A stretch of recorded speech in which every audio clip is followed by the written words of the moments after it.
किसानों को अपनी फसल लगाने के लिए खेतों में काफी मेहनत करनी पड़ती है। अच्छी क्वालिटी के बीज से लेकर खेतों में पर्याप्त पानी देना और फिर फसल का ध्यान रखना पड़ता है और तब कहीं जाकर फसल लग पाती है। कई किसानों को आर्थिक रूप से भी दिक्कत होती है और इसमें आपकी मदद सरकार केंद्र सरकार योजना के जरिए करती है।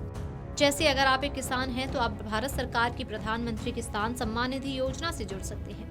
दरअसल इस योजना को पात्र किसानों के लिए चलाया जाता है। इस योजना के तहत किसानों को सालाना 6,000 रुपए की आर्थिक मदद सीधे उनके बैंक खाते में दी जाती है। इस पैसे को 2-2 हजार रुपए की 3 किस्तों में दिया जाता है और इसी क्रम में इस बार योजना की 21वीं किस्त जारी होनी है। तो चलिए जानते हैं कि आखिर ये किस्त कब तक जारी हो सकती है, क्योंकि अब तो नवम्बर का महीना भी शुरू हो गया है।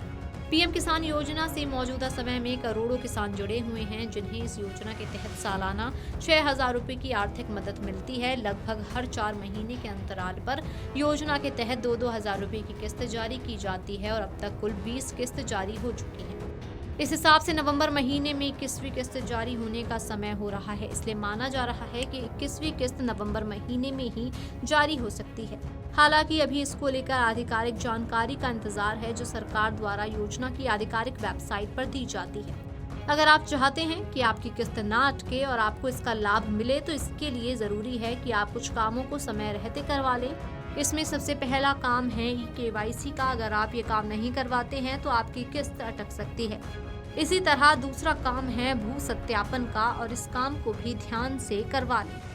जबकि अगर आपको किस्त का लाभ लेना है तो आपको अपने बैंक खाते को अपने आधार कार्ड से भी लिंक करवाना होगा। अगर आप ये नहीं करवाएंगे तो भी आपकी किस्त अटक सकती है। इसके अलावा आपको अपने बैंक खाते में DBT का विकल्प भी ऑन करवाना होता है, क्योंकि सरकार DBT के माध्यम से किस्त भेजती है। अगर आप पीएम किसान योजना से जुड़े हैं तो आपको ये सब काम करवाने होते हैं। साथ ही KYC करवाना भी बेहद जरूरी है। दरअसल धोखाधड़ी रोकने, सही हाथों में योजना का लाभ पहुंचे, इसके लिए ही किसानों को KYC करवाने के लिए कहा जाता है।